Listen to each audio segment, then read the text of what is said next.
Hi friends, welcome to Monisha's diary. எல்லோரும் எப்படி இருக்கீங்க? எல்லோரும் நல்லா இருக்கீங்கன்னு நினைக்கிறேன். நாங்களும் சூப்பராக இருக்கோம். இந்த வீடியோ ஆகஸ்ட் 10th அன்னைக்கு ஷூட் பண்ண வீடியோ. ஃபுல் டே vlog தான் உங்கள் கூட ஷேர் பண்ணிக்க போகிறேன். ஸ்ராவண மாதத்தில் நாங்கள் சனிக்கிழமை பெருமாளை கும்பிடுவோம். அதை தான் நாங்கள் எப்படி வீட்டில் கும்பிட்டோன்னு சொல்லி என்னென்ன ஸ்பெஷலாக குக் பண்ணியிருக்கோன்னு இந்த வீடியோவில் ஷேர் பண்ணிக்க போகிறேன்.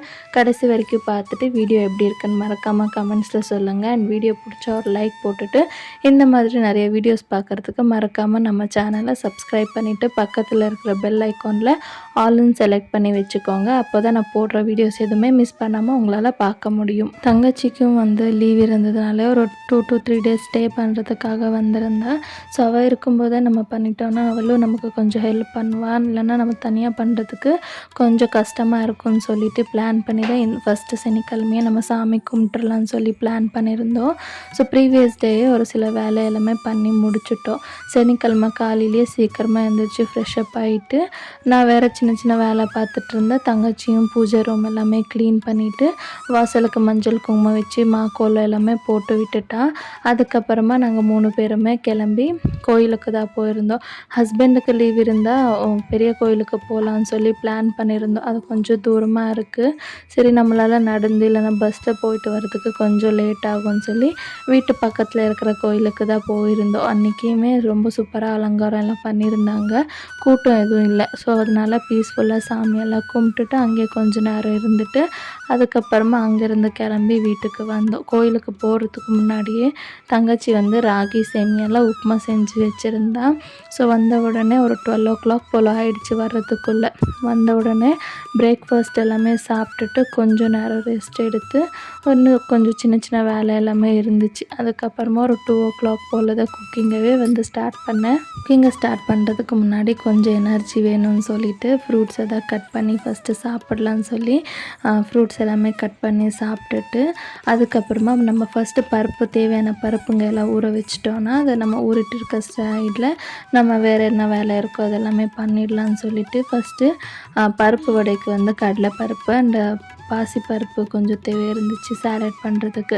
இந்த 2 பருப்பையுமே நல்லா தேவையான அளவுக்கு ஒரு பவுலில் போட்டு வாஷ் பண்ணி ஊற வச்சுட்டேன். ஸோ இது எல்லாமே ஊறுறதுக்குள்ளே காலையிலேருந்து கொஞ்சம் பிஸியாக இருந்ததுனால சாமான் எல்லாமே எதுவுமே கழுவலை.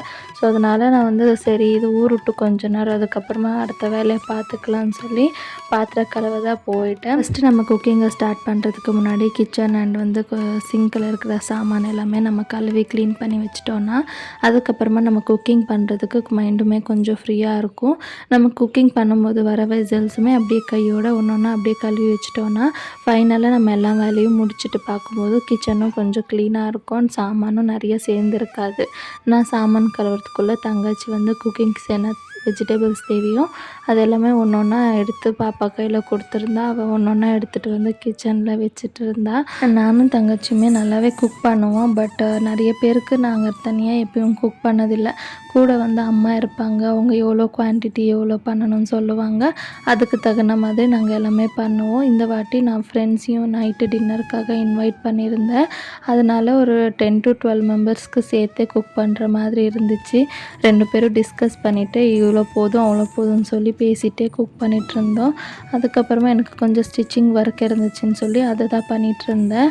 அந்த கேப்லேயே ஹஸ்பண்டும் ஆஃபீஸ்லேருந்து வந்துட்டாங்க. அண்ட் போய் கிச்சனில் பார்த்தா பாதி வேலை எல்லாமே அவள் முடித்து வச்சுட்டு இருந்தாள். ஸோ சாம்பாருக்கு தேவையான திங்ஸ் காய்கறிங்க அண்ட் வெங்காயம் தக்காளி எல்லாமே கட் பண்ணி தேங்காய் எல்லாமே துருவி எல்லாமே ரெடியாக வச்சுருந்தேன். தக்காளி எல்லாம் ஃப்ரை பண்ணி வச்சுருந்தா இல்லையா அதெல்லாமே மிக்ஸி ஜாருக்கு ட்ரான்ஸ்ஃபர் பண்ணிவிட்டு அதே வானலியிலே மறுபடியும் கழுவிட்டு நம்ம பொரியல் தாளித்து விட்டுடலான்னு சொல்லி அதுக்கு தான் கழுவிட்டு இருந்தேன். இந்த மாதிரி பண்ணும்போது நமக்கு வெசல்ஸ் அதிகமாக சேராது. அண்ட் நமக்கு டைமுமே சேவ் ஆகும். ஒரு சைட் பொரியல் தாளிக்கிறதுக்கு அண்ட் இன்னொரு சைடு சாம்பார் தாளிக்கிறதுக்கு குக்கருமே வச்சு ரெண்டுமே சைட் பை சைட் தாளித்து விட்டுட்டு இருந்தேன். ஸோ நீங்கள் எப்படி இந்த மாதிரி குக்கிங் பண்ணும்போது நீங்கள் எப்படி டைம் சேவ் பண்ணிங்க அண்ட் வெசல்ஸ் எப்படி கம்மியாக யூஸ் பண்ணிங்கன்னு இன்னும் ஏதாவது டிப்ஸ் தெரிஞ்சால் மறக்காமல் கமெண்ட்ஸில் சொல்லுங்கள். சாம்பாருக்கு அவரைக்காய் பீன்ஸு உருளைக்கிழங்கு இதெல்லாம் எல்லாமே போட்டு தாளிச்சிட்டு பொரியலுக்கு வந்து கோஸ் பொரியல் தான் ரெடி பண்ணியிருந்தேன். ஸோ கோஸுமே தாளித்து விட்டுட்டேன். அதுக்கப்புறமா அவரைக்காய் கொஞ்சம் நிறைய இருந்ததுனால பருப்பு வடையில் கொஞ்சம் டிஃப்ரெண்ட்டாக இருக்கும்னு சொல்லி நம்ம நார்மலாக மசால் வடை செய்வோம் இல்லையா, அதே மாதிரி தான் ரெசிபி வேணும்னா நம்ம சேனலில் இருக்குது, செக் பண்ணி பாருங்கள். அதே மாதிரி எக்ஸ்ட்ராவாக வந்து நம்ம அவரைக்காவை மட்டும் போட்டு கொரப்பாக அரைச்சிட்டு அதுக்கப்புறமா யூஸ்வலாக மசால் வடைக்கு போடுற எல்லாத்தையுமே போட்டு நல்லா மிக்ஸ் பண்ணி ரெடி பண்ணி வச்சுட்டு இருந்த தங்கச்சி. ஸோ அந்த கேப்பில் நான் போய் பூஜை ரூமு காலையிலே க்ளீன் பண்ணியிருந்தேன். ஃபோட்டோ எல்லாமே எதுவும் தொடிக்கலை, ரூமை மட்டும் க்ளீன் பண்ணி வச்சுருந்தேன். அதனால நான் ஃபோட்டோ எல்லாமே தொடிச்சிட்டு ஃபோட்டோஸ்க்கு வந்து மஞ்சள் குங்குமம் எல்லாமே வச்சு பூ எல்லாமே போட்டு ரெடி பண்ணி வச்சிட்டோன்னா குக்கிங் முடியறதுக்குள்ளே மறுபடியும் நம்ம ஃப்ரெஷ்ஷப் ஆகி ரெடி பண்ணி பூஜை பண்ணுறதுக்கு கரெக்டாக இருக்கும்னு சொல்லி இந்த வேலை எல்லாமே முடிச்சுட்டு அதுக்கப்புறமா சாமி கும்பிட்றதுக்கு கொஞ்சம் நேரத்துக்கு முன்னாடியே தான் வந்து அப்பளம் வடை அதுக்கப்புறமா மிளகா பஜ்ஜி சூடாக சுட்டு எடுத்துக்கலாம்னு சொல்லி அதை மட்டும் பேலன்ஸில் வச்சுருந்தோம். இதை மட்டும் சாமிக்கு இப்போ கும்பிட்றதுக்கு எவ்வளோ வேணுமோ அவ்வளோ மட்டும் பொரிச்சு எடுத்துகிட்டு ஃப்ரெண்ட்ஸ் எல்லாருமே வந்ததுக்கப்புறமா சுட சுட்டு அப்படியே நம்ம பரிமாறலாம்னு சொல்லி அதை அப்படியே வச்சுட்டேன்.